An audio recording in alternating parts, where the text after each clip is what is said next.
you have to start chaining with 13 chains. So I'll start here. You can use the thickest yarn you can find and stick to the needle G, or you can use a small yarn like this one and double up and stick to G as well, so that way the knot is tighter. 2, 3, 4, 5, 6, 7, 8, 9, 10, 11, 12, and 13. Okay. So the pattern is pretty much starting single crochet 1 row, and then when you go back with a half double crochet. So 1 back, or I leave 1 in the middle and go on to the next one for the single crochet, and you will do that across the rows. At the end of the day, you should end up with 11 single crochets in the second row.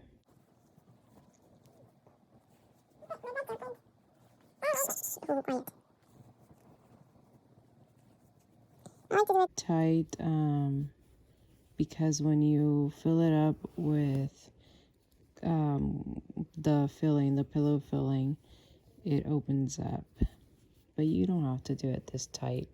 You don't have to fill it up as much either. I always count at the end of my rows to verify that I did my 11 stitches. So 1, 2, 3, 4, 5, 6, 7, 8, 9, 10, 11, 12. So yeah, so you can do 12 on this one instead of 11. So now we're gonna chain 2 and flip for the half double crochet. To make the look of it being knitted, you have to, instead of going like you normally would in the in the middle of the loop, you have to grab the back loop. So you see you kind of have like the chains on top, and we have to leave those chains intact and go and loop inside this guy in the back. That's how you get that knitted look. So grab that guy, half double crochet, and yarn over, back loop, half double crochet.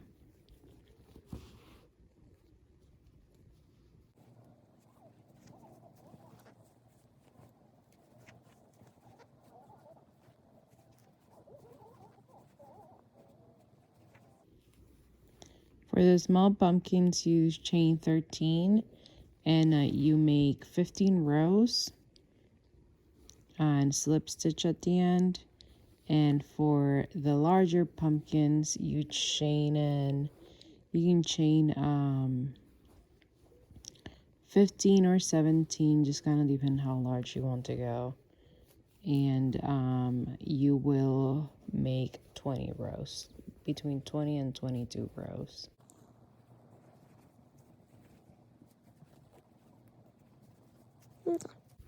So I did 13 single crochets in the first one, so make sure I have the same 1, 2, 3, 4, 5, 6, 7, 8, 9, 10, 11. I did 12. And then here, this is my 12. Whoa. Okay, so now I chain 1, because now when I flip it, I'm gonna do single crochets. If you see, you have two braid looking thingies, right? So that's how you get it.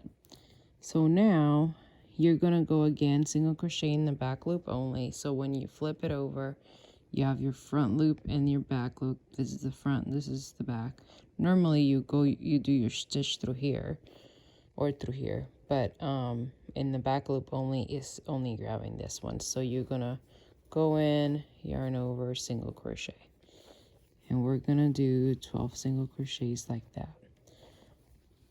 Now here comes like the tricky part. When you're done with this row, you will have three braids instead of 2. In the pattern, to make it the way I like it, you can always work on the back loops if you wish, and then you will have these braids, looking braids in the front throughout the pattern. Or if you want to alternate, like that's how I designed it originally, I take turns. So in this case, I ended my single crochet chain, but I have 3 braids. So I'm gonna go over this 3rd braid so I could accentuate the 2. First, I'm going to double check that I have 12. I always double check because sometimes I skip things or make too many, and then my pattern then it's not square. 1 2 3 4 5 6 7 8 9 10 11, and see, I always miss one, and 12. Okay, and it doesn't matter here, it doesn't really matter if it's square at the end, because we're gonna close all these together, so you're not gonna see the edges. And now we're done. Chain 2, and you're gonna go do your half double crochet the same way you've always done it. So every time, the trick of the pattern is that every time you find out that you see that you have 3 braids, you're no longer going to use the back loop, and you're going to go through the normal loop like you would. So yarn over and grab it all.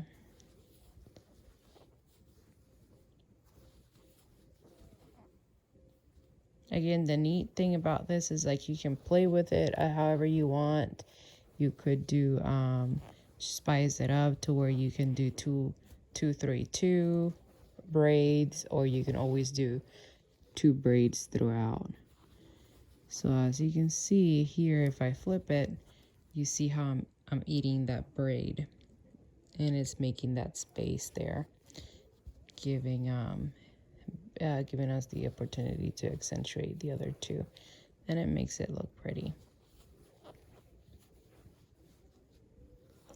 So now you're going to repeat this until you have a total of 15 rows for the small pumpkin. And once you're done, you will flip it over. I'll show you. Okay, we're back. So in this one, I'm at the front with 3 braids. So 1 2 3. So that means that we have to do single crochets. So I need to eat up the top braid because I don't want that. So for that, I'm going to do my single crochet down here to make it go away. So I should have used a better yarn to show you this, because this one is super thick and it's kind of hard to see sometimes, but I really like how it turns out with this thicker yarn and the different colors throughout the pumpkin. It makes it look real nice. So as you can see here, when I did my single crochet, you can appreciate the detail already. 2 braids blank, 2 braids blank. And then when I come back on this one, we're gonna come back on the back loop to accentuate the braid. So you only are gonna use 1 row in between the 2 kind of needed look ones. Okay, so I chain 2, flip, and I'm going to be doing a half double crochets on the back loop for this ones.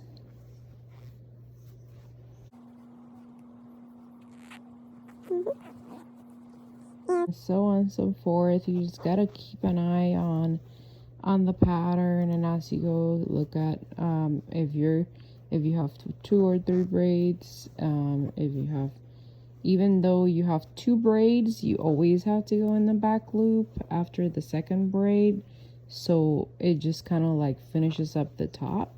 If you don't do the back loop on the after the 2nd braid, you're gonna make it disappear as well.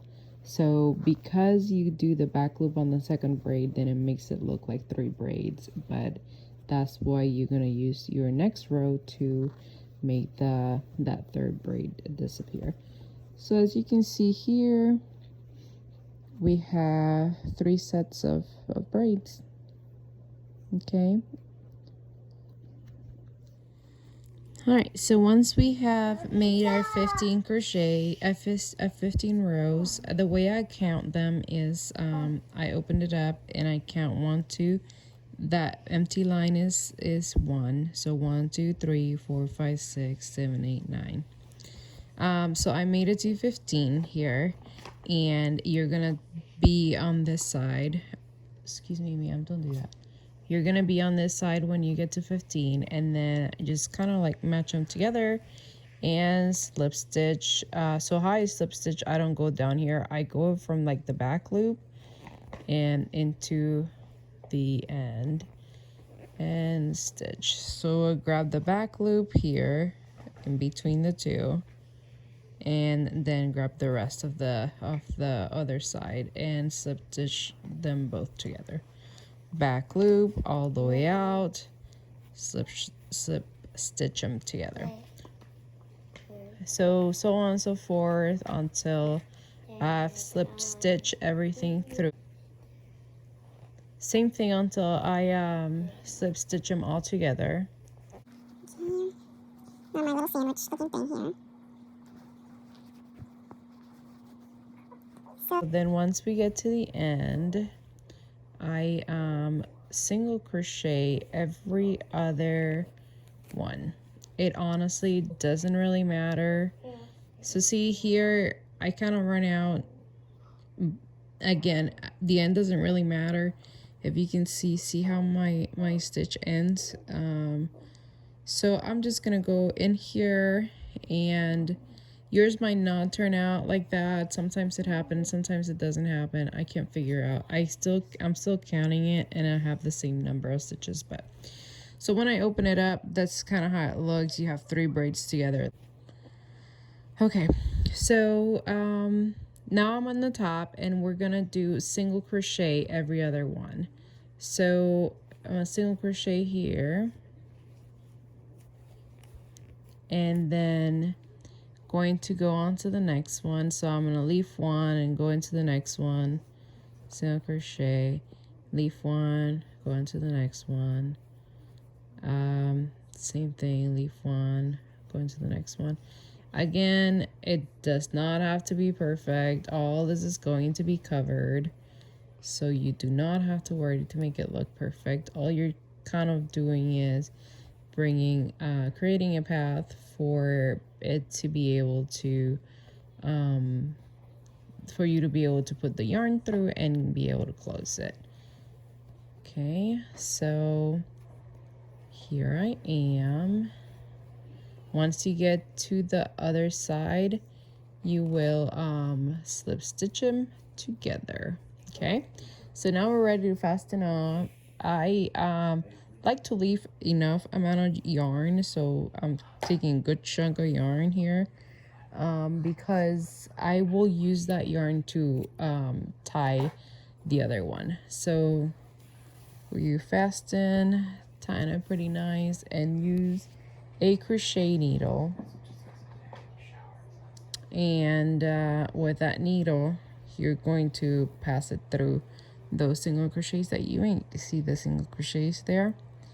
So I'm here, you kind of go zigzag in and out like that.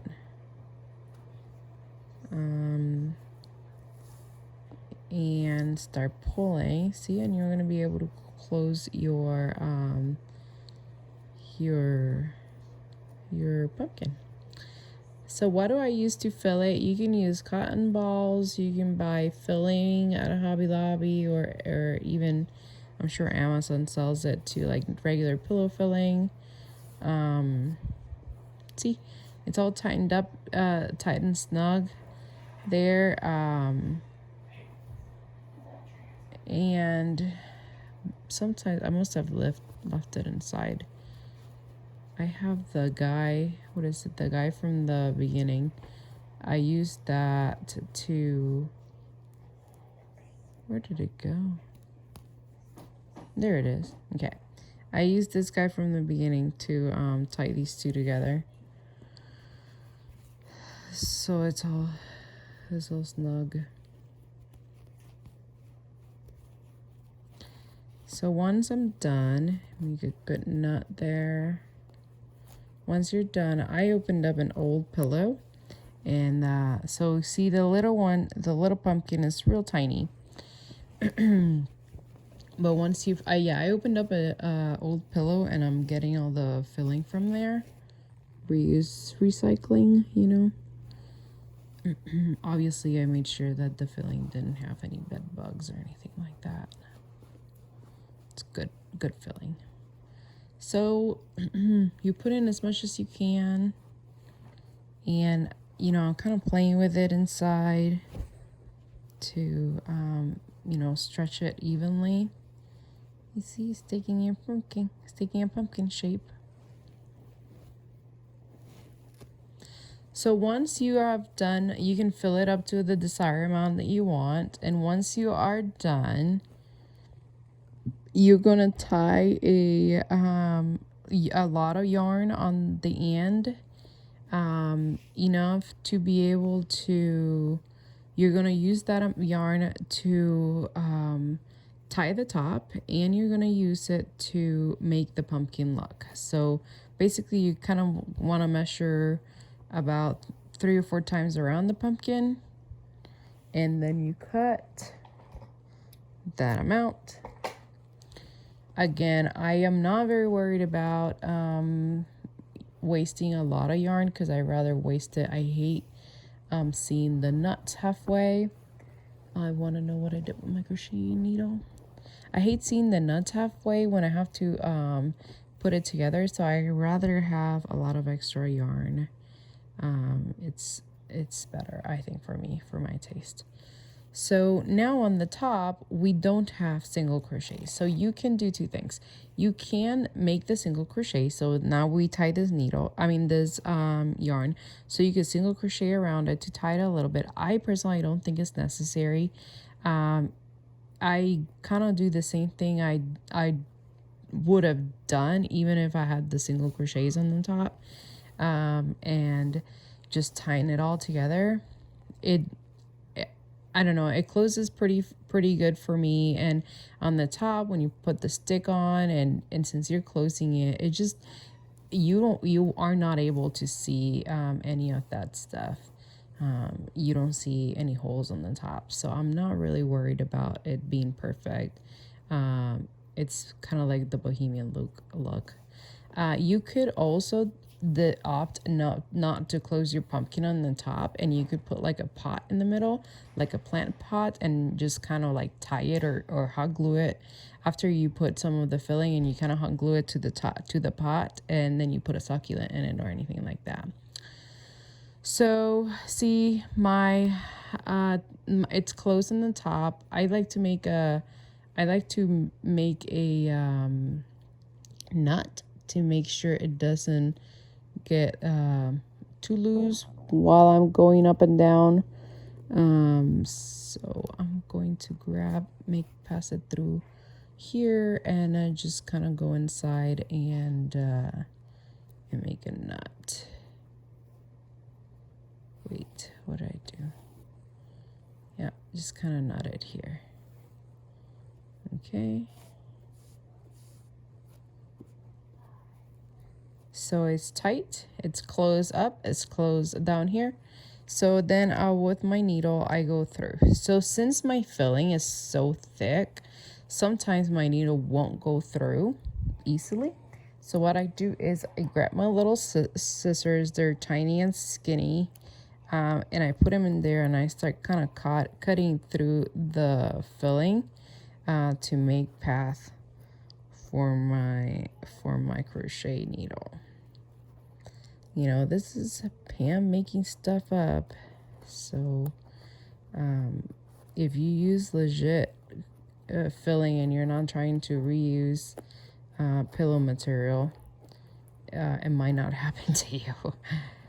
But yeah, sometimes I just have to play with it here a lot to get through. All right, I finally made it through the pumpkin. So the first thing you did, I remember we started on the top, I went in on the top and brought my yarn out the bottom. Here it is. So now I tend to do six or four loop arounds. I think for this one I'm gonna do four. And when I do the loop around, I go in between the braids. So the big opening in between the braids. So you just kind of cover that.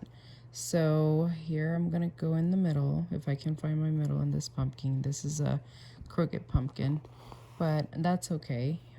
We can make them unique as we go. They're all have their own personality. So this one can be Halloween Halloween pumpkin. Okay, so I got that, and now you want to tie it in a lot so you can make the lumpy look.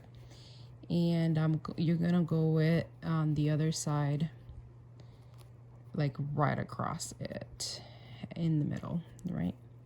Same thing. Go on the top, come out the bottom, and make it tight. I don't worry about making sure it stays in the same place while I'm pulling it out. So once I get it on the other side is when I play with it. So this was my other one, so I'm gonna make it. I want it to go over this one. Okay, there it is. And now I'm gonna go over here, go back down.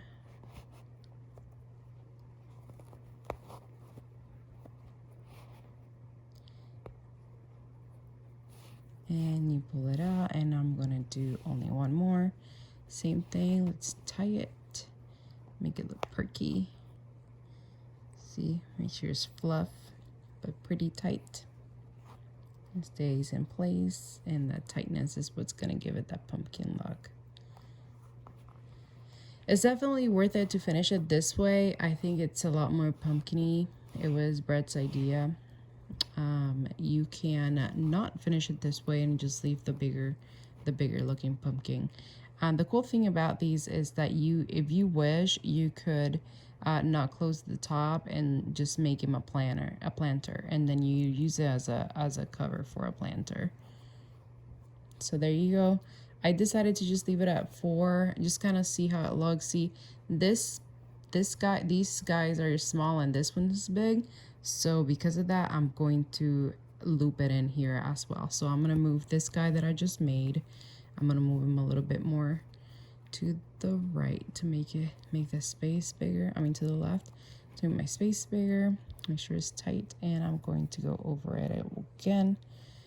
So I'm going to end up with kind of like 3 hearts. I mean 5 hearts instead of 4. Pull it in tight. There you go. That's better. Look at that cute thing. Okay. So then once I'm in the bottom, make a tight knot. And you can go get sticks from the backyard, and like little sticks from the backyard. You can use cinnamon sticks as well. Those are real neat. You can, if you're gonna use regular wild tree, you might want to like boil it first to make sure it doesn't have anything. And then we cut everything. I'll come back later and burn those up so it doesn't break. Let's see, here it is. This is our cute little pumpkin. We'll just put our stick in there. You could, if you want, you can leave extra yarn on the top so you can wrap your stick around. So if I use this stick, you can decide to loop it around with this.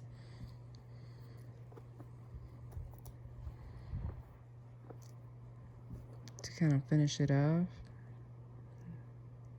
See? All right. Hope you have fun making them.